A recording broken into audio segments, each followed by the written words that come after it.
그래서 이인호 교수는 이 8명을 을사팔적으로 부르고 있다.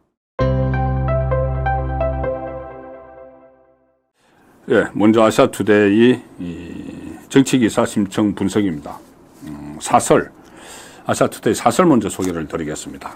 사설이 제목은 대한민국과 헌법과 국민 배신한 헌법재판관들 역사의 심판받을 것입니다.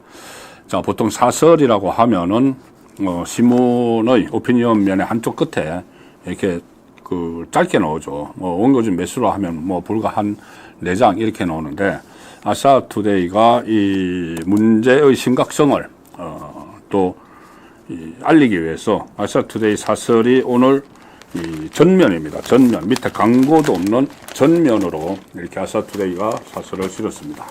이게 전면으로 사설을 실은 것은 매우 이례적이죠. 저도 과거에 사설을 쏘고는 했지만은 이렇게 전면 사설을 실을 정도입니다. 이게 지금 아시아투데이 여기 사설 내용입니다. 밑에 원래 여기 5단 정도는 광고를 하는데 광고도 없죠. 광고도 없고 이번 헌재 결정의 문제점, 심각성을 낱낱이 파헤치는 그런 사설입니다. 여기에 일목요연하게 정리가 되어 있어서 핵심적인 부분만 제가 정리를 한번 해보겠습니다. 사실 제목은 대한민국 헌법, 국민 배신한 헌법재판관들이 역사의 심판을 받을 것이라는데, 반국가 세력과 부정선거로부터 자유민주주의 지키려고 계엄 선포한 윤 대통령을 왜 파면하는가입니다. 그리고 문제점들을 조목조목 지적을 했습니다. 이 핵심적인 부분만 소개를 드리면은, 민주당 대변인이 쓴 것 같은 헌재의 윤 대통령 파면 판결문입니다. 마치 민주당이 그동안 계속 무슨 성명을 내고, 또 민주당 대변인이 뿐이 아니고 국회 탄핵 소추단이라고 있죠. 정청래가 법도 모르면서 법사위원장 한다고, 정청래가 단장인데 그쪽에서 쓴 어떤 변론문, 그러니까 국회 쪽 입장문 이런 거 그대로 문형배가 읽는 것처럼, 자, 그렇게 보였습니다. 그리고 또 지금은 박근혜 전 대통령이 그때 이 탄핵이 인용될 당시의 판결문과도 비슷하다. 그러니까 뭔가 정해놓고 쭉 쓰다 보니까는 그런 상황까지 지금 발생을 했다는 이야기입니다. 그래서 가루가 된다는 허영 교수 경고도 무시했다. 헌법학 권위자죠. 허영 교수가 이 헌재의 10가지 위반 사례를 들어서 이런 상태로 끝내고 대통령을 파면하면은 헌법재판소가 가루가 될 것이다. 이렇게 경고를 할 정도로 절차적 정당성을 다 어겼죠. 그리고 특히 윤석열 대통령에 대한 구속 취소를 사법부 법원이 결정을 하면서 지기현 부장판사가 절차적 정당성 문제를 그렇게 강조를 했는데, 여기서는 그런 부분도 다 본인들이 무시해버렸습니다. 그런데 일단 지나서 생각을 해보니, 자, 절차적 정당성이 무시가 되면 이제 각하가 되는 것이죠. 각하. 저번에 한덕수 총리에 대한 기각 결정이 나올 때 2명의 재판관이 각하 의견을 냈습니다. 정형식 그리고 조한창 각하 의견을 냈는데, 각하라는 것은 절차가 지켜지지 않았다는 이야기죠. 그러니까 기각이든 인용이든 판단할 필요도 없다.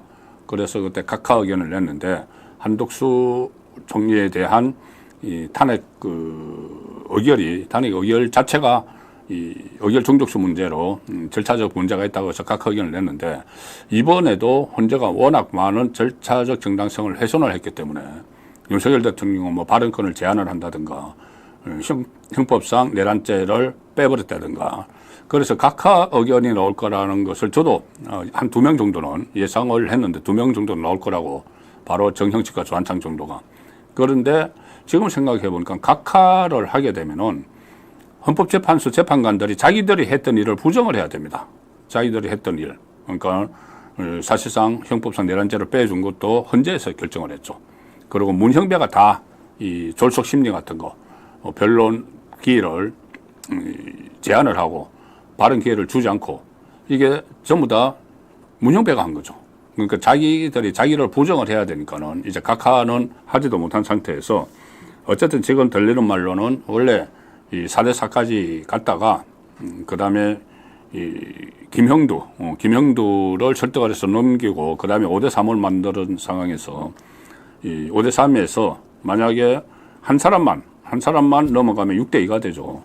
그래서 집중적으로 주심재판관을 설득을 했다. 그리고 또 일각에서는 일종의 협박을 했다. 이 정영식 주심재판관의 어떤 약점을 잡아서 그런 말까지 나올 정도입니다. 그래서 어쨌든 주심재판관이 먼저 넘어가고 그러면은 6대2가 되니까 나머지 2명의 재판관이 부담을 느껴서 같이 이제 다 넘어가 버렸다. 뭐 이런 분석들도 나오고 있는데 이 과정에서 어떤 일이 일어났는지 나중에라도 이것은 밝혀내야 되는 문제입니다. 그리고 이 사설에서는 이 현직 대통령 체포, 구속에 결정적 역할을 한 좌파 사법카르텔 우리법연구회. 이번에 우리법연구회가 공수처장, 우리법연구회의 후신이 국제인권법연구회입니다. 그 국제인권법연구회 소속 오동훈 공수처장, 그리고 법원 소평을 한 거기 있던 정계선 서울 서부지방법원장, 온통 우리법 국제법연구회 출신들이죠. 거기다가 이 문형배, 이미선, 이 좌파 성향의 판사들이 완전히 이 이념에 따라서 판결을 하는 그런 상황이 났습니다. 앞으로 이 법관들이 어떤 특정 성향의 뭐 이념 서클에 가입을 하는 이런 문제는 배척이 돼야 되는, 반드시 그 판사 임용에서 제외를 해야 되는 그런 일들도 윤석열 대통령이 직무 복귀를 하면은 해야 될 일이었는데 그렇게 되지 못했기 때문에 이번 조기 대선에서 우파가 다시 집권을 하게 한 이후에 이 문제도 다시 완전히 정리를 할 필요성이 있다는 생각입니다. 그리고 중앙지법의 구속 취소 같은 헌법재판소 판결 기다렸지만 허사. 이 중앙지법 지기현 부장판사는 헌법재판소 이 판사들의 후배 판사입니다. 판사 사이의 후배죠. 그런데 이 지기현은 이렇게 절차적 정당성을 쏘아 올렸는데 그걸 전혀 따라가지 못하고 그것을 해서 무시를 해버린. 이러다가 나중에 이 윤석열 대통령을 파면을 했는데 이 사법적 재판에서 법원의 판결에서 무죄가 나오거나 공소기각이 나오면은 되돌릴 수도 없고 큰 혼란이 일어납니다. 이게 상당히 위험성이 있는 그런 결론을 지금 헌재가 내린 거죠. 내란죄를 뺀 탄핵 사유를 변경을 했는데 그렇게 했음에도 국회 재의결이 필요 없다는 이상한 결정을 내린 헌법재판소. 그러니까 탄핵소추안을 처음에 통과를 시킬 때, 그러면은 형법상 내란죄를 집어넣는데 그걸 헌재에서 판단할 때 뺐으면은 80% 정도의 위치를 차지하는 그 부분을 뺐으면은 국회 탄핵소추를 다시 해야 되는 거죠. 그거 빼고. 그런데 그거 상관없어. 그냥 그대로, 국회 재의결 없애도 된다. 이렇게 절차를 완전히 훼손하는, 거기에 손을 들어줬습니다. 조지호 경찰청장의 피의자 신문조서 증거 채택. 이것은 형사소송법 위반입니다. 그때 문재인 정부에서 2020년에 검찰의 힘을 빼려고 검찰에서 진술한 내용을 동의하지 않으면 법원에서 증거로 채택을 못하도록 했죠. 그런데 그걸 가져다가 그대로 증거로 채택을 했습니다. 계엄 선포와 위기 상황 판단을 윤석열 대통령이 줄탄핵을 들었는데 이 줄탄핵에 대해서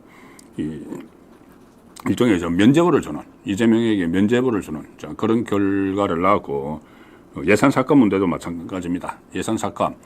제가 가장 지금 이 판결문을 쭉 읽어보고 정말 이해가 안 되는 것이, 문형배가 이렇게 판결문 쓴 거는 정형식입니다. 정형식 판결문을 쓰면서 판결문에 민주당에 대해서 뭐 지적하는 부분이 있습니다. 지적하는 부분이 있는데, 그 중에서 뭐 예산안을, 뭐 감액 예산, 사상 초유의 감액 예산을 통과시켰다 이런 것들이 있는데, 그렇지만 그것을 정치적으로 해결을 해야지 계엄을 했기 때문에 위헌이고 그러므로 파면한다. 이런 논리 구조를 짜놨습니다. 그러면은, 윤석열 대통령은 그렇게 해서 파면이 됐는데, 그러면은 그 원인을 제공한 걸로 뭐 전체를 인정을 하지 않았지만 부분적으로 인정을 했는데, 그러면은 그 예산 그 사상 초유의 이 감액 예산을 편성을 하고 줄탄핵을 한 이 민주당은 왜 아무런 처벌도 받지 못하는가? 지금 사법적으로 그런 것을 처벌할 수가 없죠. 그래서 결국은 정치적으로 처벌을 해야 되고 그 정치적 처벌의 수단이 바로 조기 대선입니다.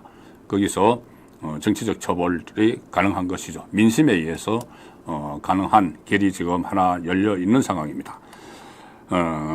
그리고 이 부정선거 가능성 방지에 위한 선관위 서버 검증 시도도 위헌 위법이라고 헌재는 주장을 했고, 해유 정황 있는 특정 사령관의 발언을 증거로 채택을 했다. 국민을 바보로 여기는 거냐. 박근혜 대통령처럼 나중에 무죄가 나오든 말든 파면하고 보는가. 나중에 이거 무죄 나오면 어떡할 겁니까? 윤석열 그 대통령의 형사재판에서. 그래서 이인호 교수는 이 8명을 을사팔적으로 부르고 있다. 어쨌든 대선 승리로 지금 난국을 넘어서야지 대한민국 자유민주주의 체제가 보존된다. 자, 이런 내용의 사설을 이 아시아투데이가 전면에 걸쳐서 실었습니다. 자, 이 내용을 한번 읽어보시면 헌재가 얼마나 엉터리 판결을 했는지 바로 정리가 될 것 같습니다.